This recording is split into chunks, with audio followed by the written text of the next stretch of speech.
ശക്തി പൗരുഷങ്ങളുടെ മഹാമൂർത്തിയായ ശ്രീപരമേശ്വരന്റെ അംശത്തിൽ നിന്നാണ് സാക്ഷാൽ ആദിത്യൻ അഥവാ ആദിത്യന്റെ തേജോപൂർണമായ പിറവി.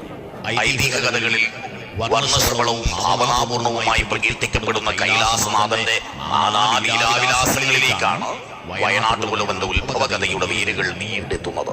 ശിവശക്തി ചൈതന്യങ്ങളുടെ അന്തസ്സത്തയെ ആവിഷ്കരിക്കുന്ന ഈ കഥ ഇപ്രകാരമാണ്. ശിവപാർവതിമാർ കാട്ടിൽ വേടരൂപം കൊണ്ട് വേട്ടയാടി കേളികളിൽ ഏർപ്പെട്ട കാലം പെട്ടെന്ന് മോഹാവേശിതനായ ഭഗവാൻ പാർവതിയെ കാമപൂർത്തീകരണത്തിന് ക്ഷണിച്ചെങ്കിലും പാർവതി വഴങ്ങിയില്ല. സ്ഖലനം സംഭവിച്ചപ്പോൾ നിലത്തു വീണ ശിവരേതസ്സിൽ നിന്നും തേന്മകൾ, കരിമകൾ, തിരുമകൾ എന്നിങ്ങനെ 3 വൃക്ഷങ്ങൾ മുളച്ചു വളർന്നു.